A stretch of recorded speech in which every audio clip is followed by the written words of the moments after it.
Good morning दोस्तों, मैं राजेश चौधरी पारस daily institute में आपका स्वागत करता हूं। अभी देखो हमने लास्ट क्लास में हम जो लेके चल रहे थे वो हमने बहुपद हमने पढ़ा था। क्या पढ़ा था हमने? लास्ट क्लास में हमने पढ़ा था बेटा बहुपद के बारे में अध्ययन किया था। बहुपद पोलिनोमियल के बारे में हमने अध्ययन किया था।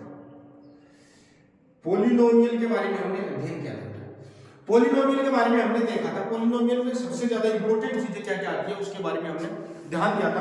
हमने एक तो घात होती है, घात अक्ष के ऊपर लगी हुई पावर, घात यानी चर राशि। बोले तो चर राशि होती है हमारे पास, जैसे x या फिर हम बोल सकते हैं y, जो भी आपके पास एनिमल, ठीक है, पर लगी पावर, लगी घात कहलाती, घात, ठीक है, क्या कहलाती है? घात कहलाती है। दूसरा हमने इंपॉर्टेंट चीज इसमें पढ़ा था, हमने कोटि, हमने दूसरा पढ़ा था कोटि, जिसको हम बोलते हैं डिग्री, ऑर्डर भी जिसको हम बोलते हैं, ठीक है। मैक्सिमम चर की अधिकतम घात को, चर की अधिकतम घात को हम क्या बोलते हैं बेटा? चर की अधिकतम घात को, अधिकतम घात क्या होती है बेटा? कोटि होती है, जिसके बारे में हमने अध्ययन किया था। देखो अपने पास एक तो क्या था, घात, घात हर चर के ऊपर लगी होती है। चाहे हमारे पास, देखो इधर थोड़ा सा मैं एग्जांपल से वापस थोड़ा सा आपका क्लियर कर देता हूं। जैसे हमारे पास आ गया 2x की power 4 plus 3x cube plus x square plus 4x plus 5 ये हमारे पास क्या दे रखे हैं? कोई पोलिनोमियल दे रखे हैं। इसको हम px से रिप्रेजेंट करते हैं। किससे रिप्रेजेंट करते हैं? px से। px का मतलब होता है ये फंक्शन किसका है? x का। इस चीज को तो आपको पता है क्योंकि आप फर्स्ट ग्रेड की तैयारी कर रहे हो, तो आपकी ये छोटी-छोटी चीजें आपको क्लियर होती है। तो इधर समझने की कोशिश कीजिए कि इसमें हमारे पास घात, हमारे पास कौन सी है? घात हमारे पास 4 भी इसमें घात है, घात हमारे पास 3 भी है, घात 2 भी और घात 1 भी है, और घात 0 भी है, क्योंकि हम x के साथ क्या लिख सकते हैं? x की पावर 0 लिखते हैं। तो हमारे पास घात कितनी आ गई? 5 घात का समीकरण। कितने घात का समीकरण? 5, क्योंकि इसमें 5 अलग-अलग घात है। लेकिन आपने जो पढ़ना चाह रहे हैं थोड़ा सा दोनों में डिफरेंस, क्योंकि ज्यादातर क्या बोलते हैं, इन्हीं को घात बोल देते हैं, इसको घात नहीं बोलते। कितने घात का समीकरण है? ये 4 घात का समीकरण है। 4 घात का समीकरण, इसको मतलब मैक्सिमम पावर ऑफ x। इधर समझने की कोशिश करना। हमने दूसरा हम बात करते हैं इसके डिग्री की, हम बात करते हैं डिग्री की, बात करते हैं हम कोटि की बात करते हैं। घात को इंग्लिश में बोलते हैं बेटा पावर, पावर। डिग्री, डिग्री की हम बात करते हैं तो इसमें डिग्री क्या होती है? डिग्री आपको पता है अधिकतम घात, चर की अधिकतम घात, चर x है, चर की अधिकतम घात क्या है? डिग्री। डिग्री क्या कहलाती है? डिग्री कहलाती है। बात समझ में आई होगी आपको? कोई डाउट है तो आप बोलिए। बहुपद की घात और डिग्री में फर्क समझ में आ गया, क्योंकि घात हमारे पास x के ऊपर 3 भी घात है, 2 भी है, 1 भी है, 0 घात भी है। लेकिन डिग्री हमारे पास क्या होती है? मैक्सिमम पावर ऑफ x, यानी x की अधिकतम घात को हम क्या बोलते हैं? डिग्री बोलते हैं, कोटि बोलते हैं। समझ में आ गया? और जो भी आप बहुपद पढ़ते हैं, बहुपद का जो वर्गीकरण होता है उसको हम डिग्री के आधार पर हम बात करते हैं। इधर देखिए, थोड़ा सा समझने की कोशिश कीजिए कि हमारे पास क्या होता है। इधर समझने की कोशिश, उसके बाद में हम बात करते हैं, ये तो हमारे पास छोटा सा कॉन्सेप्ट आ गया जिसके ऊपर हम विचार कर रहे थे, हम बात कर रहे थे। यहाँ से कोई क्वेश्चन नहीं आता है, लेकिन हमको ये चीजें पता होनी चाहिए। कोई बच्चा आपसे पूछ ले कि आप पढ़े लिखे हो, एमएससी हो, आप बीएड हो, तो आप मेरे को बताइए सर ये घात और डिग्री में डिफरेंस क्या होता है? घात हमारे पास हर x के ऊपर लगी हुई है, हर चर के ऊपर लगी हुई होती है, लेकिन डिग्री होती है मैक्सिमम पावर ऑफ x, यानी x की अधिकतम घात, चर की maximum power of variable, variable की अधिकतम जो घात होती है उसको हम क्या बोलते हैं? डिग्री कहते हैं, कोटि बोलते हैं। अब हम क्या करते हैं? डिग्री के आधार पर इनका क्या करते हैं? वर्गीकरण करते हैं। डिग्री के आधार पर इनका क्या करते हैं? वर्गीकरण करते हैं। थोड़ा सा समझने की कोशिश करना, हम देखो इसमें वर्गीकरण करेंगे। इधर देखना, हम वर्गीकरण करेंगे। सबसे पहले हम बात करते हैं, सबसे पहले देखो हम बात क्या करते हैं? सबसे पहले हम बात करते हैं रेखिक बहुपद, रेखिक बहुपद, लीनियर पॉलिनोमियल। रेखिक बहुपद की बेटा हम बात करते हैं। रेखिक बहुपद क्या होता है? रेखिक बहुपद वो होता है जिसमें डिग्री हमारे पास क्या होती है? डिग्री या कोटि है वो हमारे पास क्या होनी चाहिए बेटा? 1 होनी चाहिए। जिसमें कोटि क्या होती है? 1 होती है, वही उसकी क्या कहलाती है? लीनियर पॉलिनोमियल कहलाता है, रेखिक बहुपद कहलाता है, क्योंकि जिसमें कोटि 1 होगी। एग्जांपल के तौर पे आप कोई भी इक्वेशन लिख सकते हो, ax + b, ये एक, ठीक है, 2x + 3। आप लिख दो x+3। बात समझ में? ये सारे के सारे क्या कहलाते हैं? रेखिक पॉलिनोमियल कहलाते हैं, रेखिक बहुपद कहलाते हैं। बात समझ में आ गई होगी आपको क्या कहना चाह रहा हूँ? मैं कहना चाह रहा हूँ कि रेखिक बहुपद क्या होता है? रेखिक बहुपद होता है कि जिसमें डिग्री एक होती है, कोटि एक होती है, वो क्या कहलाता है? रेखिक बहुपद कहलाता है। दूसरा हमारे पास क्या आता है? द्विघात, द्विघात बहुपद, द्विघात बहुपद, क्वाड्रेटिक पॉलिनोमियल। क्वाड्रेटिक पॉलिनोमियल की हम बात करते हैं। बेटा क्वाड्रेटिक पॉलिनोमियल क्या होता है? जिसमें जब जो चीज है आपके पास बहुत ही आसानी से मैं समझाने की कोशिश कर रहा हूं, जिसकी कोटि कितनी होती है? 2 होती है। आप बहुत अच्छे ढंग से जानते हो। जैसे हमारे पास क्या आ गया? ax², एग्जांपल की हम बात करें ax² + bx + c, या हमारे पास क्या आ जाएगा? 2x² + 3x + 5, या फिर हम बात करें x² + 1, या बात करें x² + 3, ये सारे के सारे क्या है? ये सारे के सारे हमारे पास द्विघात बहुपद है। क्यों? क्योंकि इसमें डिग्री हमारे पास कितनी आ रही है? 2 आ रही है। डिग्री कितनी आ रही है? 2 आ रही है। जिसमें डिग्री 2 आती है उसको क्या बोलते हैं? रेखिक बहुपद बात करते हैं। नंबर 3 पर हम बात करते हैं अपने पास, नंबर 3 पर अपने बात करते हैं घनीय बहुपद। किसके ऊपर बात करते हैं? घनीय, या फिर इसको बोलते हैं त्रिघातीय बहुपद। त्रिघातीय बहुपद, त्रिघातीय बहुपद, या इसको बोल देते हैं क्यूबिक पॉलिनोमियल। पॉलिनोमियल देखो, क्यूबिक पॉलिनोमियल देखो वही चीज आती है जिसमें डिग्री कितनी हो जाएगी? डिग्री हो जाएगी हमारे पास यहाँ पर कोटि कितनी हो जाएगी? 3। डिग्री कितनी हो जाएगी? 3 हो जाएगी। जैसे मैं एग्जांपल की बात करूं तो जैसे ax³ + bx² + cx + d, ठीक है।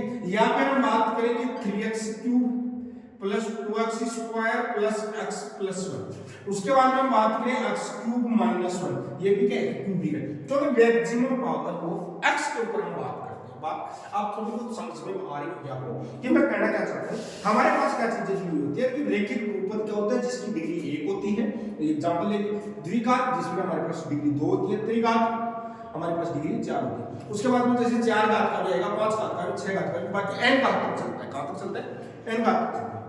लेकिन बेसिकली हम अध्ययन करते हैं 3 घात, क्योंकि हम इसी में हम 3 घात तक की हम क्या करते हैं? 3 घात तक ही हम अपन समीकरण की बात करते हैं। तो हम 3 घात तक हम नॉर्मली पढ़ते हैं और हमको पता होना चाहिए कि 3 घात तक। अब उसके बाद में हमारे पास क्या आते हैं कि कोई भी आपके पास बहुपद दे रखा है, उसके शून्यांक का जिक्र किया जाता है। बहुपद कोई भी आपके पास दिया हुआ है, उसके शून्यांक के बारे में जिक्र किया जाता है। तो हमारे पास देखना क्या आंसर आता है, इधर समझने की कोशिश करना। कोई डाउट है तो आप बिल्कुल पूछेगा कि सर हमारे को यहाँ पर दिक्कत आ रही है, तो हम आगे क्या बात करते हैं। इधर देखना, थोड़ा सा समझने की कोशिश करना, ठीक है। इधर समझने की कोशिश करना। उसके बाद में क्या आता है? शून्यांक। उसके बाद में अपने पास नया टॉपिक आता है शून्यांक। शून्यांक, या फिर इसको बोल देते हैं हम जीरोज, या इसको बोल देते हैं रूट्स भी बोलते हैं, रूट्स, और या इसको हम बोल देते हैं मूल। दोनों में से कोई सा भी वर्ड लिखा हुआ मिले, आपको कंफ्यूज नहीं होता। बात समझ? हिंदी में शून्यांक को जीरो बोलते हैं, रूट्स मूल को बोलते हैं। बात समझ में? तो हमारे पास क्वेश्चन बना। अब अपने पास शून्यांक क्या होता है कि चर का वह मान। शून्यांक होता है चर के वह मान, चर के वे मान जो बहुपद को शून्य बनाते, को शून्य बनाते। देखो हम सिंपल से, हम जनरली भाषा में बात करते हैं बहुपद के वह मान जो कोई भी चर राशि है उसको क्या बना दे?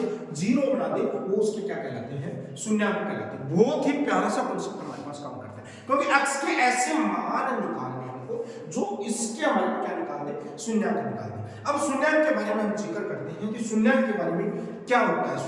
शून्यांक क्या होता है? चर के वे मान होते हैं जो क्या करते हैं? बहुपद को क्या बना देते हैं? जीरो बना देते हैं। बात समझ में आ गई? अब शून्यांक क्या होता है? बहुपद को क्या बना देता है? जीरो बना देता है, यानी वही उसका क्या बनता है? शून्यांक बनता है। एग्जांपल के तौर पे हम एक छोटा सा एग्जांपल लेने की कोशिश करते हैं। जैसे हमारे पास है x² + 5x + 6, ठीक है। यहाँ पर इसको हम सोल्व करते हैं तो बेटा हमारे पास क्या आता है? x = 1 तो क्या आता है? -2 आता है, और x = 1 क्या आता है? -1। x = 2 आता है, 1 x = क्या आता है? 3 आता है, ठीक है। x की वैल्यू 2 ही होती है, देखो x की वैल्यू 2 यहाँ से रखते हो तो हमारे पास 0 बन जाएगा, देखो 2 2 2 नहीं बनता, -2 3 रखेंगे तो हमारे पास क्या बन जाएगा, 3 का स्क्वायर 9 और ये माइनस, तो -3, ठीक है। तो इसके शून्यंक हमारे पास कितने आ गए, -2 -3, क्योंकि ये द्विघात समीकरण था। हम छोटी छोटी चीजों को बारीकी से समझने की कोशिश कर रहे हैं। ये शून्यंक का मतलब हमारे पास क्या है, चर के विमान जो बहुपद के मान को शून्य करते हैं वो हम उसके क्या कहलाते हैं, शून्यंक कहलाते हैं। साथ में हमारे एग्जांपल क्या, आपके पास यहाँ से हम एक चीज और देखेंगे, यदि अपने पास शून्यंक कितना होता है, शून्यंक कितना होता है, शून्यंक हमारे पास जितनी डिग्री होती है, जितनी डिग्री होती है उतना ही क्या होता है, शून्यंक होता है। जितनी भी डिग्री होती है हमारे पास उतने क्या होते हैं, शून्यंक होते हैं। यदि अपने पास 2 डिग्री का है तो उसके शून्यंक भी 2 निकल के आते हैं, बात समझ में आ गई। लेकिन जब भी सेम शून्यंक आता है तो उसको 1 माना जाता है, सेम शून्यंक को कितना मानना है, 1 ही काउंट किया जाएगा, क्योंकि वो है तो 1 ही, लेकिन वो क्या है, 2 है। जैसे हम बात करते हैं x, जैसे मैं एग्जांपल लेता हूं x² -1, तो इसका हम बात करते हैं, इसकी जो शून्यंक आएंगे, इसकी बेटा शून्यंक जो आएंगे वो क्या आएंगे, +-1, यानी आपके पास +1 भी आएगा और -1, तो इसके भी देखो 2 शून्यंक हमारे पास निकल के आएंगे। कोई डाउट है तो बोल देगा भाई, समझ में आ रही होगी बात क्या कहना चाह रहा हूं। हमारे पास शून्यंक हमको 2 ही मिलते हैं, चाहे आपके पास 2 डिग्री का है। शून्यंक किस पर डिपेंड करता है, शून्यंक डिपेंड करता है किस पर, डिग्री के ऊपर, क्योंकि जितनी डिग्री होगी, जो शून्यंक होता है वो हमेशा क्या होता है, तो इधर समझने की कोशिश कीजिए, जो शून्यंक होता है वो हमेशा क्या होता है, डिग्री या कोटि के बराबर या कोटि से क्या होता है, छोटा होता है। शून्यंक हमेशा या तो डिग्री के बराबर होंगे या फिर डिग्री से क्या रहेंगे, छोटे रहेंगे, यानी डिग्री से कम प्राप्त होते हैं। बात समझ पा रहे हो ना, कहने की कोशिश क्या कर रहा हूँ उसको आप समझ पा रहे होंगे, ठीक है। ये हमको छोटी छोटी चीजें होती है, बहुत ही इंपॉर्टेंट कॉन्सेप्ट है। किसी भी पॉलिनोमियल का शून्यंक है वह डिग्री के या तो बराबर हो सकता है या डिग्री से कम हो सकता है। शून्यंक की वैल्यू नहीं है, नंबर ऑफ शून्यंक की संख्या, या किसी को डाउट है तो वो लिख लेना शून्यंकों की संख्या, शून्यंकों की संख्या, क्योंकि ये शून्यंक तो बड़ा भी हो सकता है, जैसे 3 डिग्री है और शून्यंक हमारे पास 4 आ गया, तो हम देखो यहाँ पर डिग्री कितनी है, 2, शून्यंक -3 आ रहा है। तो ऐसा इसका मतलब ये नहीं है कि शून्यंकों की संख्या कितनी है, वो या तो डिग्री के बराबर हो या डिग्री से कम हो, दोनों कंडीशन ये सेटिस्फाई होती है। तो हम जो छोटी छोटी चीजों को हम लेके चलते हैं, तो उन चीजों को थोड़ा सा ढंग से समझना है और साथ साथ में पढ़ते रहना। उधर देखिए अपने पास थोड़ा सा समझने की कोशिश कीजिए। अब हम एक क्वेश्चन और लिखते हैं, हम एक और क्वेश्चन को हम आगे बढ़ेंगे, शून्यंकों से रिलेटेड हम क्वेश्चन करेंगे, तो हम धीरे धीरे सारी चीजों को क्लियर करेंगे। आप तो बस लिखते जाइए, जैसे x² + 2x + 1, आपके एग्जांपल दे रखा है x² + 2x + 1 के शून्यंक बताओ, के शून्यंक हमारे पास हमको पता है कि इसके शून्यंक, इसकी डिग्री कितनी है बेटा, इसकी डिग्री कितनी है, इसकी कोटि हमारे पास कितनी दे रखी है, वो 2 दे रखी है। इसका मतलब इसके जो शून्यंक है वो या तो क्या होंगे, 2 होंगे या 2 से कम होंगे, ये चीज का फर्क है।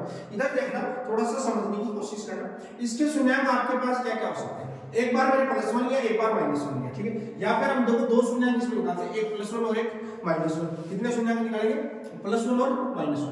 इधर समझने की कोशिश करना, 1 यहाँ पर लेंगे तो 1 1 1 +1 से दिएगा, यहाँ पर क्या लेंगे -1 -2 और +1, इसका मतलब -1, तो इसका मतलब इसके शून्यंक क्या आएगा हमारे पास, इसका शून्यंक हमारे पास सिर्फ और सिर्फ क्या निकल के आएगा, इसका शून्यंक सिर्फ और सिर्फ हमारे पास -1, क्योंकि मैंने बताया कि शून्यंक आपके पास 2 ही लिए जाएंगे, शून्यंक हमेशा 2 ही आएंगे। तो यहाँ से जो x की वैल्यू आती है, x की वैल्यू क्या आएगी, -1, और दूसरा शून्यंक भी -1, 2 शून्यंक हमको मिलते हैं। हमको डिग्री 2 है तो शून्यंक रिजल्ट में 2 आएगा, लेकिन काउंटिंग हम शून्यंक, इसका शून्यंक यदि पूछा जाए इसके कितने शून्यंक है तो इसका शून्यंक -1 है। बात समझ में आई, रिजल्ट में 2 आएगा क्योंकि डिग्री 2 के बराबर हमारे को रिजल्ट मिलेगा, लेकिन सेम शून्यंक को जितनी डिग्री के बराबर हमारे पास शून्यंक मिलते हैं, परंतु हम क्या करते हैं, जितने हमारे पास सेम शून्यंक होते हैं उसको 1 काउंट किया जाएगा। बात समझ में आ गई क्या, क्लियर है चीज। अब देखो हम थोड़ा सा हम चीज को बारे में बात कर लेते हैं, लिख लेते हैं, थोड़ी सी चीज लिख लेते हैं, किसी भी बहुपद लिख लेते हैं ताकि क्लियर हो जाए, किसी भी बहुपद में शून्यंक उसकी कोटि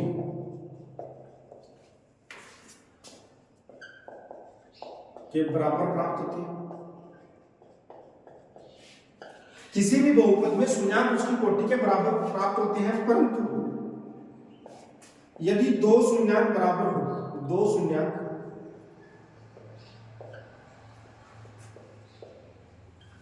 समान हो तो उनमें से एक ही गिना जाएगा।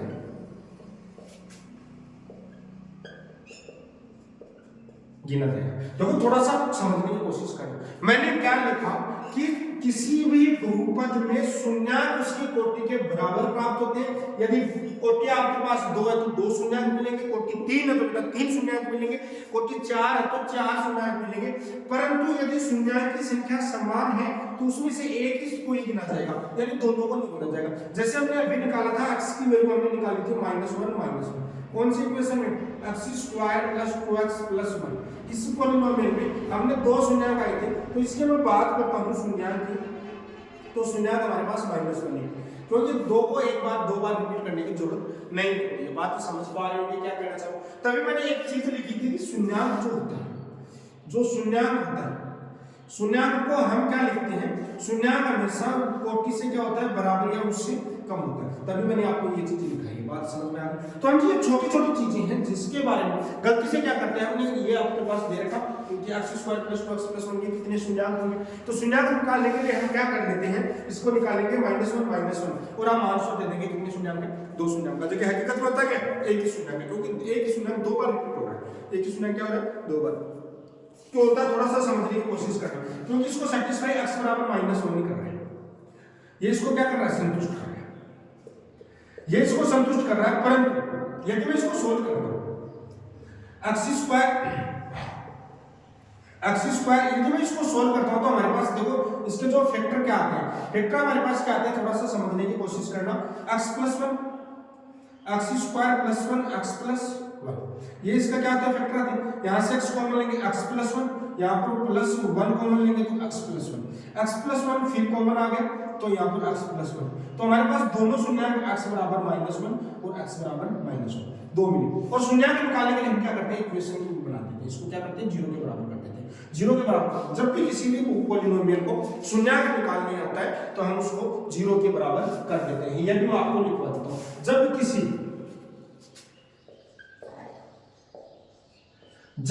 बहुपद का शून्याङ्क ज्ञात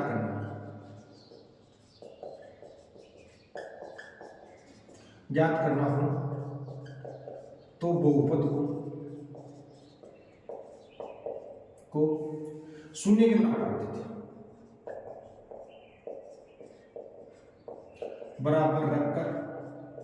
शून्य के बराबर रखकर चर के मान ज्ञात कर लेते हैं। चर के मान,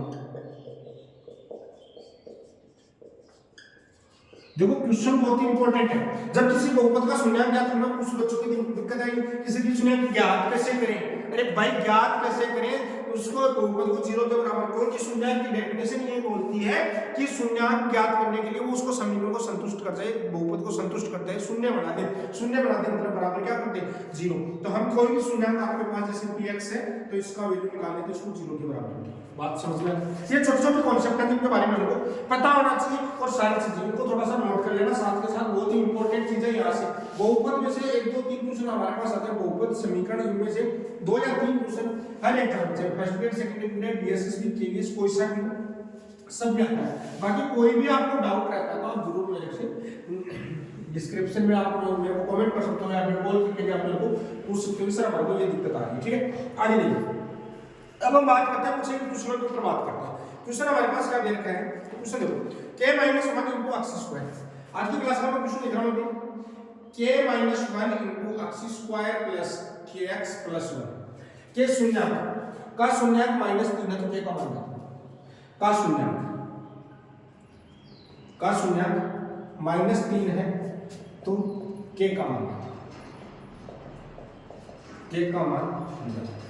देखो बेटा समझने की कोशिश करना। इसका शून्याङ्क क्या है, इसका शून्याङ्क थोड़ा सा समझने की कोशिश करना। अब जब भी हम बात करते हैं कि इसका शून्यक -3 है, इसका मतलब -3 इसको क्या करेगा, सेटिस्फाई करेगा। ये हमारे पास मान लेते हैं, ये हमारे पास क्या है, इक्वेशन है, ये px मान लेते हैं, इसको क्या मान लेता हूं, px मान लेता हूं। इसका मतलब b -3 यदि शून्यक एक शून्यक -3 यदि एक शून्यक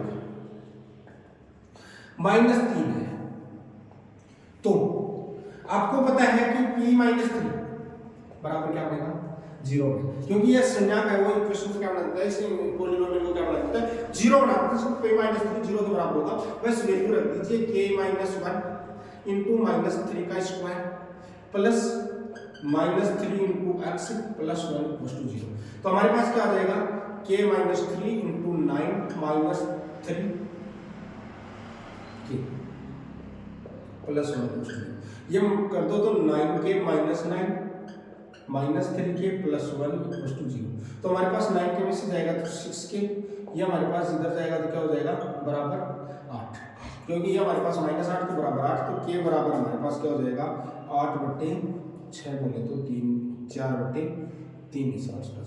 तो k की वैल्यू क्या है बेटा, 4/3, इसका क्या जाएगा, आंसर आ जाएगा। बात समझ में आ रही है? कोई डाउट है तो जरूर मेरे को कमेंट सेक्शन में जाके बताना, या कॉल करके पूछ सकते हो। कोई डाउट होता है तो जरूर पूछिएगा, क्योंकि हमारे पास क्या ज्ञात करना था, हमको ज्ञात करना था k की वैल्यू। एक आपके पास जीरो दिया हुआ है, शून्यक दिया हुआ है, तो हम आसानी से इसके सारे क्वेश्चन निकाल सकते हैं। आगे देखिए हम एक क्वेश्चन को निकालते हैं, थोड़ा सा समझने की कोशिश करें। हम एक क्वेश्चन करेंगे, कोई भी जल्दबाजी नहीं करेंगे, बिल्कुल धीरे धीरे हम एक क्वेश्चनों को आपको बहुत अच्छे ढंग से समझाने की कोशिश करेंगे, हम कैसे क्या करना है, ठीक है। इधर आपके पास देगा x² plus a plus 1, question दे रहा है x² plus a plus 1 into x plus b के शून्यक प्लस b के शून्यक 2 एवं -3 है, तो a एंड b ज्ञात बेटा समझने की कोशिश करना। तो मैं कहना क्या चाह रहा हूँ, थोड़ा सा इस चीज को बहुत ही डीपली समझना, क्योंकि यहाँ से क्वेश्चन अक्सर निकल के आता है, चाहे एयरफोर्स का हो, चाहे एनडीए का पेपर हो, चाहे आईआईटी का पेपर हो, चाहे अपना वो स्कूल लेक्चर का हो, सेकंड ग्रेड का, कोई सा भी हो जिसमें 11-12 का आता है, यहाँ से क्वेश्चन बहुत ही अच्छे ढंग से पूछा जाता है। आप मेरे को बताइए कि ये इसकी क्या है, शून्यक। शून्यक का मतलब क्या होता है, शून्यक का मतलब बेटा एक चीज होती है कि वो उसे बहुपद को क्या बना दे, 0 बना दे। तो इधर समझने की कोशिश करना, यह आपको इस बहुपद को 0 बनाएगा। इसका मतलब यदि मैं इसको क्या मानता हूँ, px मानता हूँ, एक या तो p2 बराबर 0 होगा, या p -3 बराबर क्या हो जाएगा, 0 हो जाएगा। बेटा समझने की कोशिश करना, 2 रखेंगे तो कितना होगा, 4 प्लस 2 रखेंगे तो क्या हो जाएगा, 2 इनटू a प्लस 1 और प्लस b = 0। समझ में आ गया। और या फिर हम क्या रखेंगे, -3 रखेंगे तो -3 का whole square plus a plus 1 into -3 plus b = 0। इसको हम सॉल्व करेंगे, इधर समझने की कोशिश करना, 2a प्लस b, 2 प्लस ये क्या हो जाएगा अपने पास प्लस 6 = 0। भाई क्या हो जाएगा 2 और ये क्या हो जाएगा 4 और ये b है हमारे पास इक्वेशन फर्स्ट। और यहाँ पे क्या हो जाएगा 9, देखो 9 अपने पास यहाँ से क्या हो जाएगा -3 प्लस b, उसके बाद में देखो ये 9 आएगा और ये -3 आएगा, ये प्लस का तो कितना हो जाएगा, प्लस का 6 = 0। बात समझ में आएगा? कोई डाउट है तो जरूर मेरे को बताना, जरूर कोई भी डाउट होता है। अब इसको हम सोल्व करेंगे, हम क्या कैसे सोल्व करेंगे इसको, ये आपको ये सेटिस्फाई कर जाएगी और b की वैल्यू आ जाएगी। हम इसको सोल्व करने के लिए हम देखो थोड़ा सा कैसे करेंगे, हम एलिमिनेशन मेथड लगाएंगे। ये इक्वेशन फर्स्ट है, ये इक्वेशन सेकंड है। एलिमिनेशन मेथड लगाएंगे कि इक्वेशन फर्स्ट में से इक्वेशन सेकंड माइनस कर दें, तो 2a में से 3 जाएगा तो क्या बचेगा, 5 है, b में से b जाएगा 0, 6 में से 6 जाएगा 0, तो ये हमारे पास बराबर 0। तो a बराबर क्या आ गया बेटा, 0 आ गया। a की वैल्यू 0 आ गई तो b बराबर हमारे पास क्या आ गया बेटा, -6 आ गया।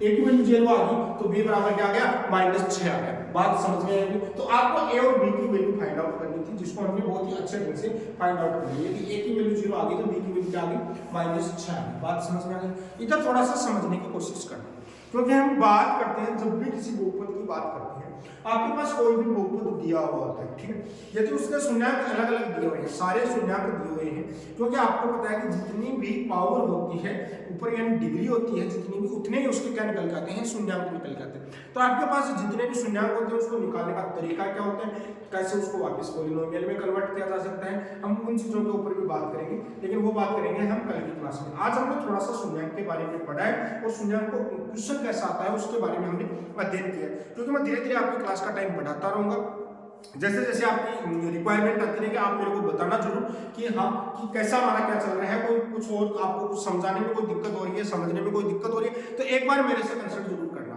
ठीक है। आप जहां कहीं भी तैयारी कर रहे हो तो आज मेरे साथ एक बार जरूर बने रहिएगा, ताकि आपको फ्री में इतनी मजबूत तैयारी, आपको फाउंडेशन, क्योंकि मेरा मकसद है आपको जीरो से डेवलप करना है। चाहे आपने मैथमेटिक्स बिल्कुल नहीं आती, आपको जीरो से उठा के लेके जाऊंगा और निखार के लाऊंगा, क्योंकि आपको जीरो से उठा के और निखार के लाएंगे, आपको टेंशन लेने की जरूरत नहीं है। आपका अपना राजेश चौधरी, पारस कैरियर इंस्टीट्यूट, गुडागुड़ जी।